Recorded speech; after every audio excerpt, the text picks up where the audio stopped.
You are listening to episode 165 of The Secular Buddhist.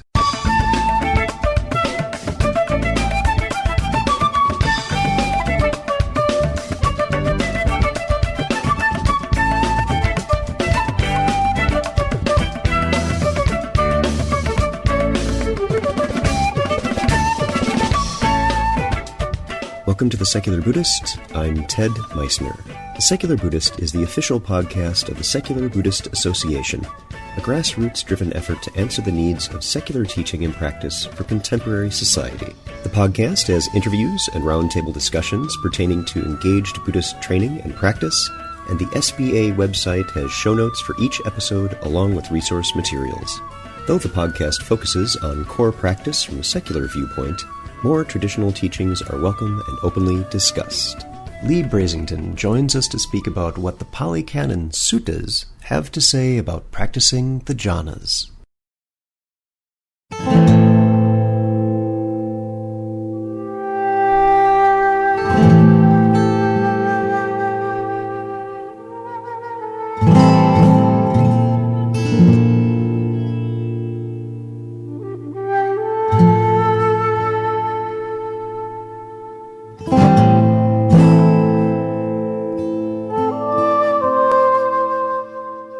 In traditional Theravadan Buddhism, there's this thing called the Eightfold Path.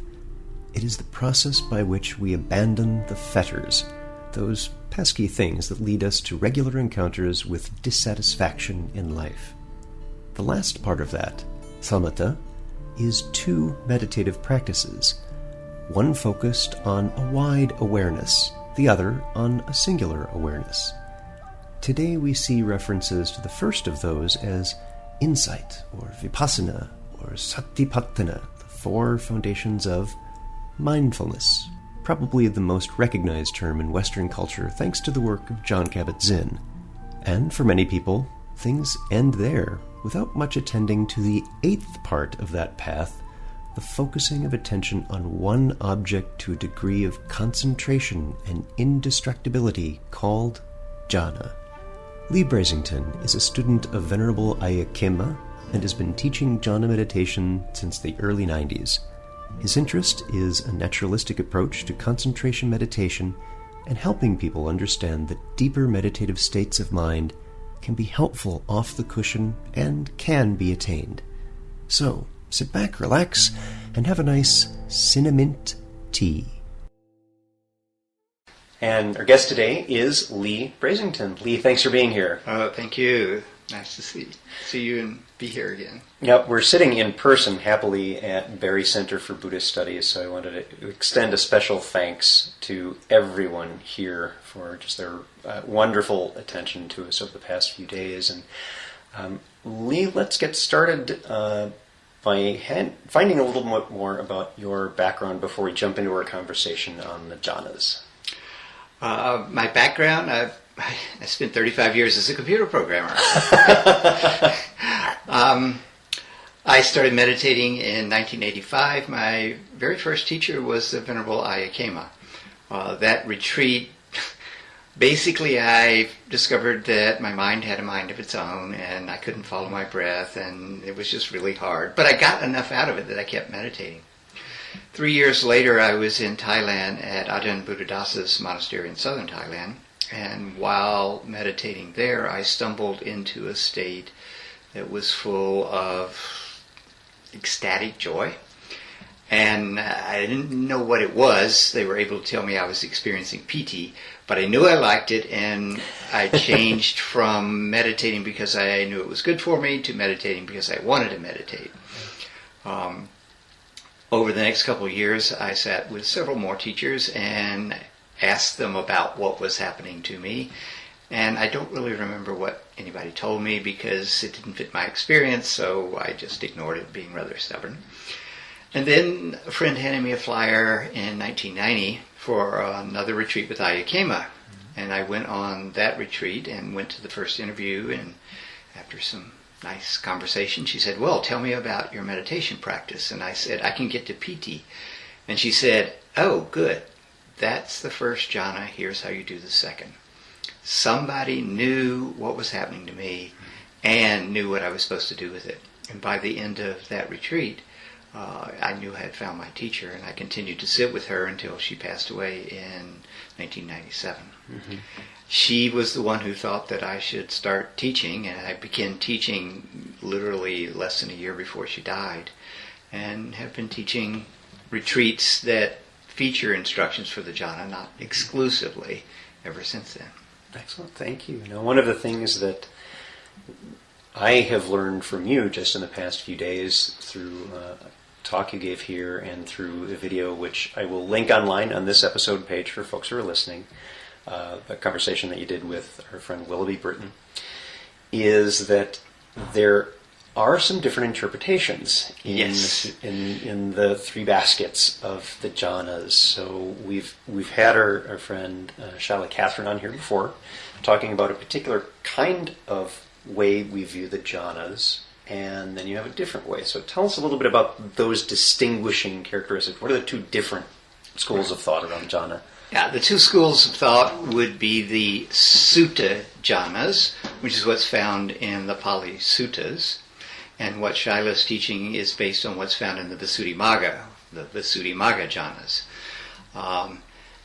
It's not immediately clear to someone who is first encountering the word jhana that there are these two schools. Of course, actually, if you begin to examine things carefully, you find that the Abhidhamma, which came between the two schools, is yet another school. And then you talk to different teachers that are teaching the same type of jhanas, and you find a lot of variation there as well. The major difference between the Sutta jhanas and the Visuddhimagga jhanas is that the Visuddhimagga jhanas are states of total absorption. When you're in a Visuddhimagga jhana, you are unaware of your breath, your body, sounds, the passage of time. You are completely absorbed. Whereas in the Sutta jhanas, you are very definitely supposed to be aware of your body, because the suttas describe each of the jhanas and mention that there's bodily awareness for each of these jhanas. So how would you characterize then, as you look at the Sutta jhanas, rather than the first jhana being this state of absorption with a nimitta that is very overwhelming, and successive dropping away of piti sukha and the other states, tell us about the different states of jhana and just what they are, what the distinguishing characteristics of each are first. Okay. So the first jhana is characterized by what we might call piti sukha. It's an arising of piti, which we could say is glee, rapture, zest, physical energy, and accompanied by an emotional sense of joy or happiness. Also mentioned in the sutta description is that you are secluded from sense desire, secluded from unwholesome states of mind. In other words, you've arrived at what the later commentaries call access concentration. And there's still some background thinking, and that also gets mentioned in the description. So it's not anywhere near a state of full absorption. It does mention that you want to spread this throughout your body, and the word body is very definitely there, so there's still bodily awareness. The second jhana is basically calming things down, particularly calming down the piti, the physical component.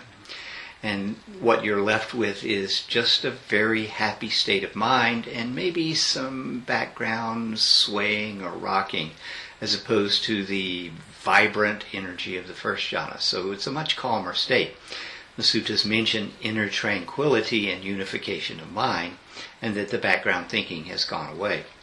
Now, whether your experience in the third jhana is completely without thinking is going to be based on the strength of your concentration.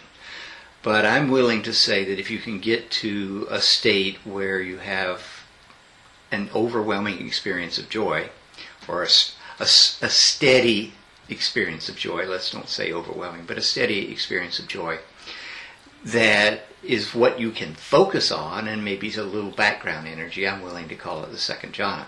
Your mind will definitely have a tendency to collect around this experience of happiness. The third jhana is calming things down further. The piti, the physical component, goes away completely, and the joy gets turned down to contentment, to a state of wishlessness, a state of satisfaction so complete that if Mick Jagger had been practicing the third jhana, he wouldn't be able to sing that song. Okay, so it's a state without craving, which is something that gets mentioned over and over again in the suttas. The fourth jhana is an even deeper state, and it's said to be neither pleasant nor unpleasant. In other words, it's a neutral state. You might notice that all of these states have an emotional component. In fact, I would say they are emotional states, and the fourth jhana is an emotional state of quiet stillness, emotionally neutral, very equanimous. You can't really focus on equanimity, that's a little too nebulous, but if you focus on the quiet stillness of the experience, then you will be focused on the primary factor of the jhana, the equanimity. So in your retreats, in helping students with their learning about the jhanas, as you're doing here, and then helping them with their initial foray into this kind of practice, we often hear about initial application of thought is how this is translated, and sustained application of thought. How do these factor in, or do they at all, with the Sutta jhana? The words vitakka and vichara are translated, as you mentioned, initial application, sustained application. But there is no evidence at all that in the suttas that's what they mean. Vitakka means thinking, anywhere and everywhere in the suttas, without exception. Vichara is more like examining or pondering, which are two translations that you'll find. And a note in Bhikkhu Bodhi's recent Numerical Discourses translation mentions that vichara actually means traveling around, so turning something over in your mind. And so you put the pair together, vitakka and vichara, and what you have is really just a stress on their still thinking. Yeah, it seems like a cognitive function is being described here. Right. Now, this isn't to say that there isn't initial and sustained application to the meditation object. When you sit down, you initially put your attention on the breath, if that's what you're using as your access method, and you sustain your attention there at some point, hopefully, and then you put your attention on the piti sukha and you sustain your attention. You could make the argument that you only sustain your attention to go to the second jhana, and you only sustain your attention to go to the third, but now since there's a new object for the fourth jhana, the quiet stillness, you've got to put your attention and sustain it. So the idea of initial and sustained certainly applies to the jhanas, but that's not what the words vitakka and vichara mean. And furthermore, they don't go away after the first jhana. You're still doing initial and sustained. So this is a very widely misunderstood idea that comes from probably the Abhidhamma, but certainly it's in the commentaries. Mm-hmm. Now, how about students who are just starting out?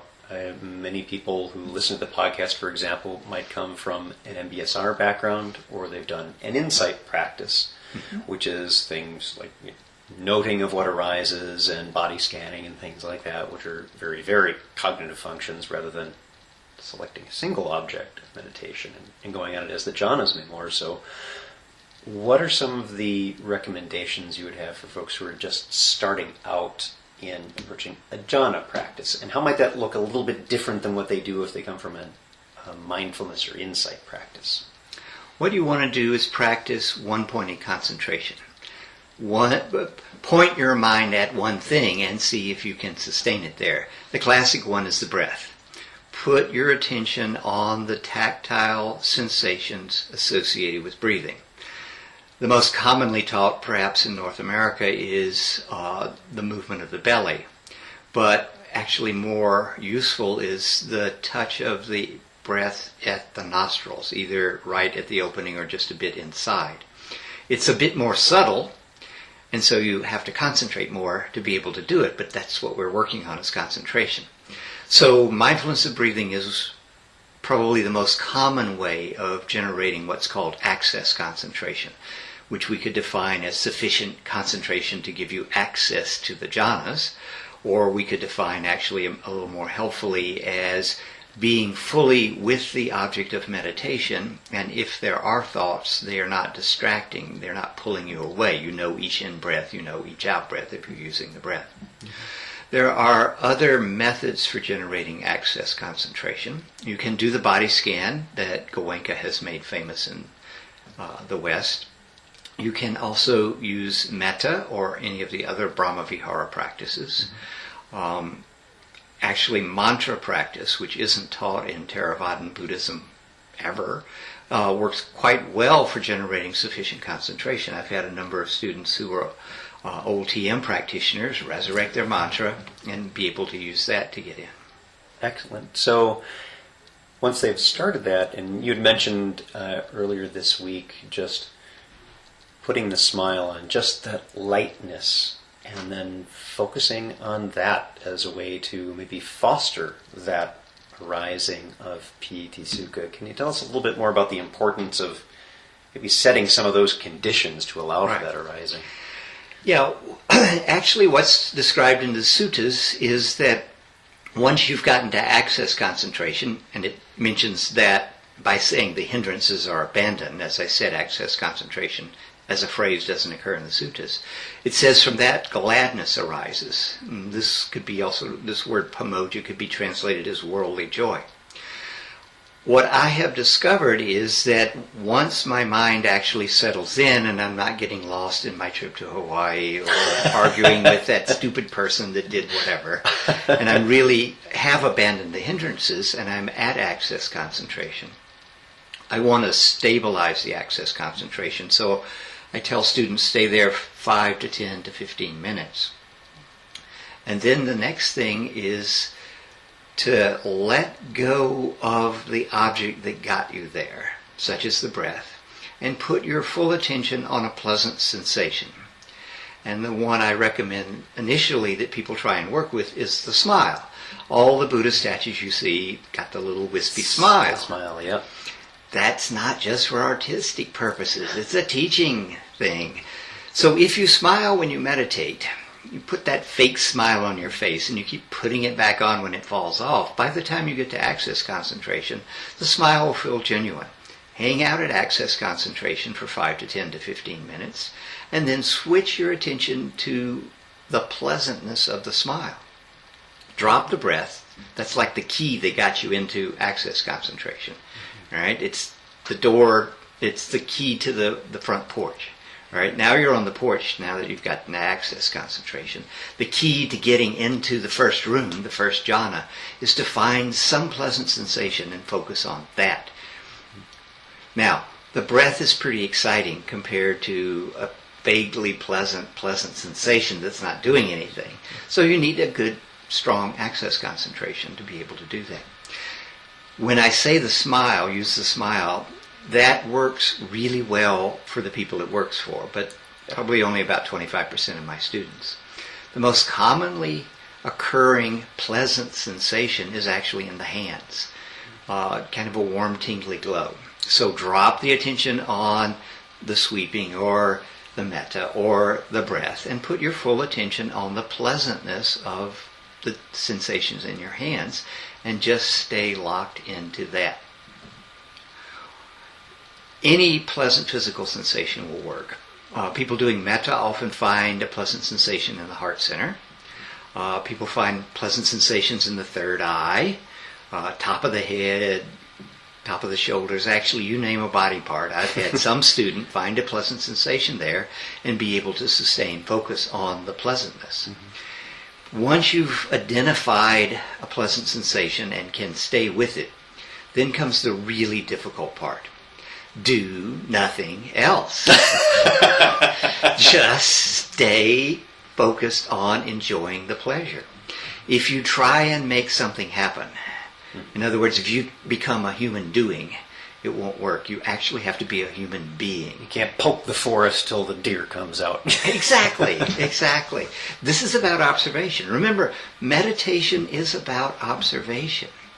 Contemplation might be a cognitively active way of investigating, but meditation is really observing what's going on. So first you observe for example, the breath, generate access concentration, and then you observe something pleasant and just stay with the pleasantness until the jhana comes and finds you.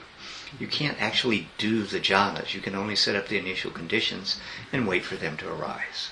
So when that arises, so you've got your access concentration, you did that really well, and you're like, okay, dropping the breath, now I'm going to shift to the smile, for example. Mm-hmm. And there is this arising, and two things you brought up before we go into that arising itself is when we say you put this smile on your face, understanding, folks who are listening, you may have had a really rough day. Things may not be going so good, so please understand this subtle use of what we are biologically wired to have as something we recognize as a lightness. We're not lying, we're taking advantage of how we're made to help induce these states. We're practicing that lightness. And the other thing I wanted to add on to Leigh is that you use some terms that I can tell some folks are twitching on right now, heart center and things like that. Just diverge for a moment on what you mean by that, because I know you're very much interested in the scientific studies in neurology, and that these are symbolic representations. Right. Someplace in your body, hopefully when you get to access concentration, you find a pleasant sensation. People who do metta practice often say that in the center of their chest there's a warm glow after they've been doing metta practice for an extended period of time. So the fact that you are experiencing a warm glow there, no matter what's going on biochemically in your brain, doesn't matter. It's the pleasantness that actually counts. So if it feels pleasant in the center of your chest, the heart center, then you can use that. If it feels pleasant on the top of your head, who knows why? Who cares why? It's pleasant.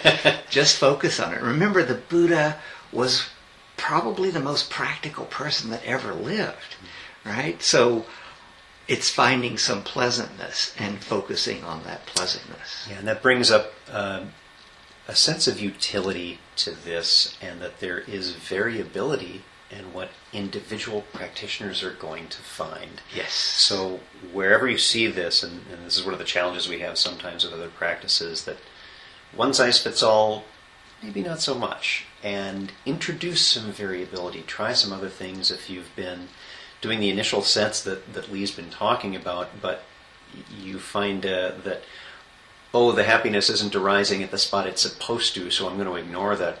Maybe go with that instead and give that a try. Yeah, there's no supposed to here. This is trial and error. Actually, it's trial and error and error and error. It doesn't come easy. It's easier to learn the jhanas on a silent meditation retreat. I won't say you can't do this at home. I'm just going to say it's going to be considerably more difficult. But when I teach a 10-day silent meditation retreat, halfway through the retreat, nobody's learning any jhanas. It takes a while to get settled in. It takes a while to stop arguing with your boss and quit planning your vacation and really get settled. And then it takes a while to experiment around and find what is actually going to work for you. Yeah, I always find that as well, that it usually is 3 days, the fourth day, finally that verbal chatter is starting to quiet down a bit. Yeah, this is the standard timeline, 3 to 4 to 5 days before things quiet down. Of course, if your life is totally crazy, it might not. Your actual mileage may vary. Yes, exactly. There is no standard for this. This is all hints for you to play with and try out and see what happens. So you've done this, and you've got this object, and you're not poking the forest to get the deer to come out. Right. Tell us about this arising. What is it that arises? What is that? How do we recognize that when it occurs? The way it usually starts is the pleasantness gets a little more pleasant, and then it just stays slightly more pleasant. And then after a little while, it gets even a little more pleasant, and then it plateaus again. And then it gets a little more pleasant until suddenly it erupts into what is obviously an altered state of consciousness, filled with piti, rapture, glee, and sukha, joy, happiness. So a very excited state of woohoo, and then a more calm underlying that as well, a happiness. No, they're really blended together. It's a state of joyful, excited happiness, and you probably can't tease apart what's piti and what's sukha initially. It took me getting into these states with no instruction for probably 2 years before I actually began to see, oh yeah, there's actually two parts here, after I got instruction from Ayakema. So yeah, I was just getting this experience that was like, wow, this is cool, not knowing what to do with it or really having a clear idea of how I was getting there. And again, still some thoughts in around. You're not Right. completely shut off that way. Correct, yeah. Now, the tricky part is, remember I said the hard part is do nothing? Often what happens is you're sitting there and you're going, nothing's happening. Well, I didn't say comment on the fact that nothing is happening. You got to completely give yourself to enjoying this very mild, pleasant sensation you're focused on. Or something starts to happen and you go, ooh, something's happening, which of course makes it Chases the deer back into the woods. Yeah, exactly, exactly. Or you try and help it happen, but no, poking the forest is not going to make the deer come. The other thing is that you cannot enter the jhanas and be in control. You actually have to let go and go out of control. Let your system do its thing. This can be very scary for some people. What I can say is that what you need to realize is that you've never ever been in control in your life. You're only giving up the illusion of control. This is not new. This is your normal state. You're just now aware of what is. Exactly. So that brings up a good point. What are, in your experience over the years in teaching jhana, what are some of the challenges that students run into, some of the roadblocks they have? You've just described two of the main ones that even in the Abhidhamma jhana, which has a certain ring to it, Abhidhamma jhana, I like that.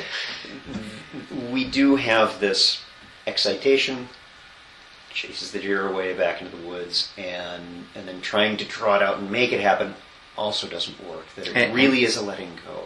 Right, and talking about the fact it's not doing what you expected Right. doesn't make it work. When I teach a retreat, I give students 2 warnings at the beginning of every retreat. The first one is, if you have any expectations, you're in trouble. Expectations are the worst thing you can bring on any retreat. Okay? And on a jhana retreat, they're particularly going to be a hindrance. If you're expecting the jhanas, you're wanting, and if you're wanting, that's an unwholesome state of mind, and you're not going to be secluded from it, and you're not going to get any jhana. It's absolutely essential that you get a good set of instructions that you understand, and then follow the instructions. For example, we're sitting here at BCBS, and if I ask somebody, how do I get to New York City? And they say, okay, you go down Lockwood Road, and when you get to Pleasant Street, you turn left, and you take that into the town of Barrie, and when you come to, all right? On and on. Right. If I start looking for New York City, when I get in my car, I'm probably going to run in the ditch before I ever get to the intersection of Lockwood and Pleasant Street. Right? You can't be focused on the end result. You need to know where you are and what you do next. You need to look for the signs. Okay, this is Pleasant Street, I turn left. Okay, and really be focused on, I'm here, this is what I should be doing. When I get there, that's what I do next. And you get there by a sequence of, here's what I'm doing now. The one step at a time as I get to the top of the mountain. Right. So that's the best advice I can give you for not having expectations, which I understand. Yeah. I've had lots of expectations in my life. The other warning is, if you start fooling with concentration, whether you get to any jhanas or not, then if you have any unresolved psychological issues, they might put in an appearance. Now, I'm sure most of your listeners have no psychological issues that are unresolved, but just in case. I, however, have lots, so help me out. Yeah, you just need to be aware that if you get concentrated, that stuff comes up. Normally, we're keeping that at bay by having somewhat of an active mind. Even if the activity is noting, or doing a body scan, or maybe even just locking into the breath. Okay, but when you get really quiet, the unresolved stuff shows up, and you're going to need to deal with it. If it comes up and you try and suppress it, you won't get to the jhanas, and you won't deal with the stuff. The stuff coming up is not a bad thing. It's not a pleasant thing, but it needs to be dealt with. And sometimes the way it needs to be dealt with is using Western psychological modalities. And sometimes all it needs is you just need to talk about your stuff with somebody who's a good listener. Yeah. But just be aware that if you're fooling with concentration, this happens frequently, and you're going to have to deal with what comes up. Yeah, and that's part of your conversation in the video with Willoughby, I know. And yes, it is important to be aware that first, if you are doing some of this on your own, I can't recommend enough the value of having a teacher and guidance in this, because they can help you with some understanding and what to do with some of the stuff that comes up. Right. And in addition to that, as Leigh said, meditation is not magic. It is not a cure-all for everything. If there are some issues that you are dealing with, also, it's okay and encouraged to seek the right kind of help. And meditation is the right kind of help for everything. So be aware of that. It's not to chase anybody away. It's something to note that, honestly, as Leigh was saying, it's really there all the time, and it's not pleasant, and it may come up. It's expected. That's part of this process, and you'll need to gauge with some degree of perspective on, is this something that's really deep-seated and significant that I need to do something else, I need to step away from this. It's okay to back away from these things as well. Yeah. And it's interesting, because when I teach a retreat, I could get to the end and go, well, now, who had the best retreat? And I would say that probably the majority of the time, it's someone who didn't get to the jhanas, but who dealt with stuff that came up in a really powerful way for them. So it doesn't matter. The idea is to make progress on the spiritual path. Mm-hmm. And some of the progress comes from basically overcoming the stuff that's blocking you. Mm-hmm. And it might be psychological.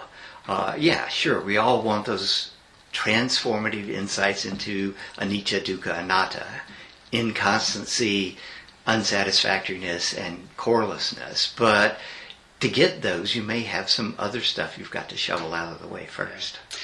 Let's talk for a moment before we wrap up about, we sometimes hear, particularly in our current state of a big surge in mindfulness practice, and vipassana and insight, and that whole ball of really several different things perhaps mushed together.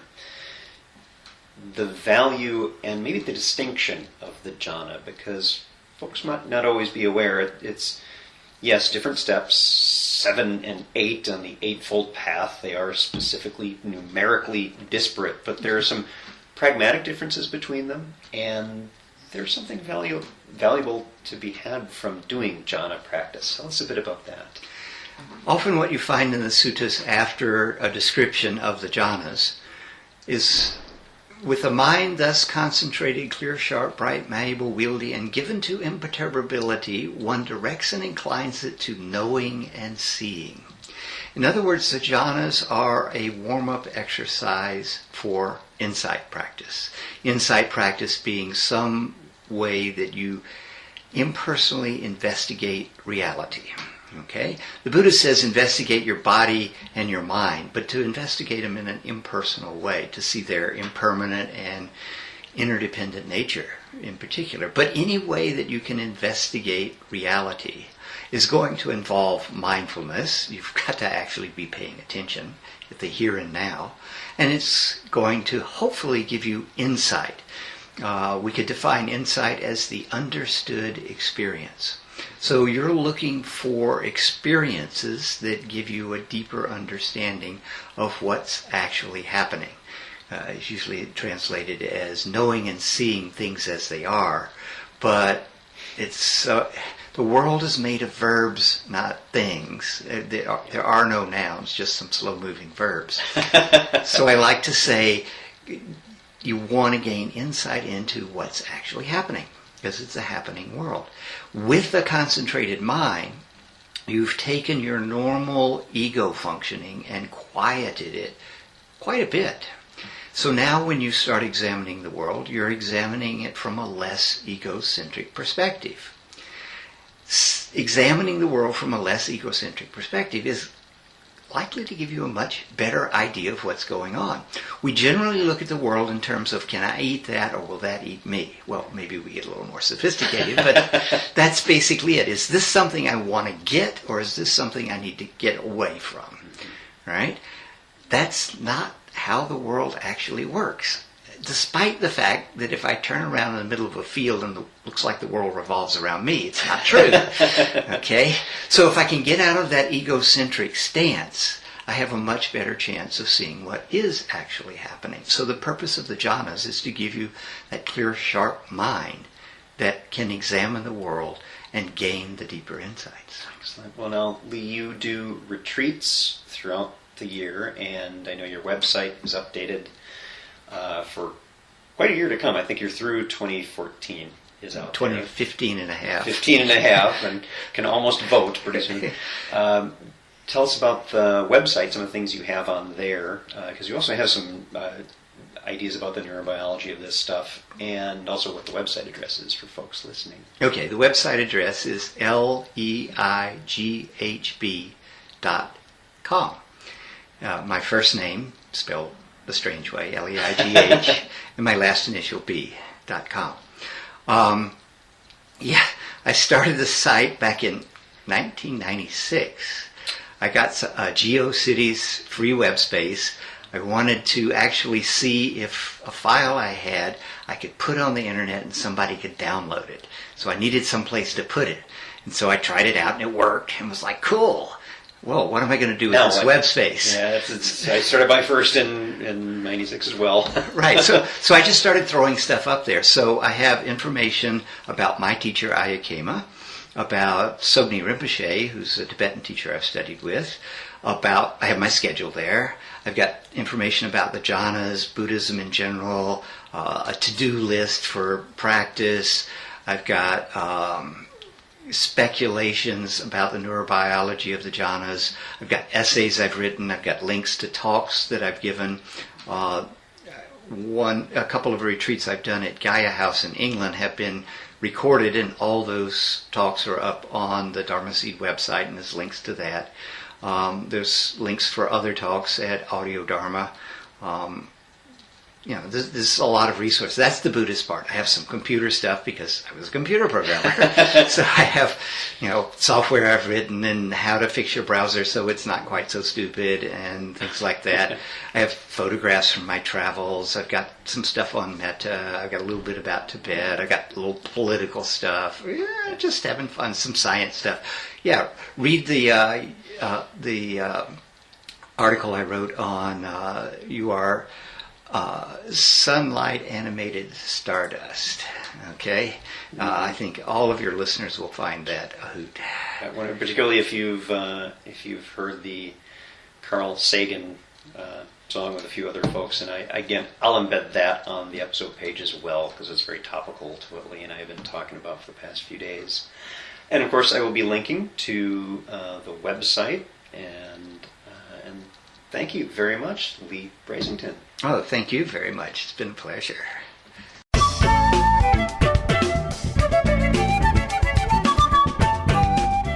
Thanks for listening. If you'd like to learn more about something you've heard in today's podcast, please come visit the SBA website at secularbuddhism.org, and you'll find an entire webpage devoted to this and every episode. Discussion about this episode can be found on the episode page itself, along with show notes. The music for The Secular Buddhist is used by permission from John Kaizan Neptune's CD, Steps in Time. Additional music is provided courtesy of Monty Levinson of Taihei Shakuhachi and Rodrigo Rodriguez. Their websites are also linked on the SBA site on the About Podcast Music page. Until next time, remember, every moment you have a choice. Make it the best you can. See you next time on The Secular Buddhist.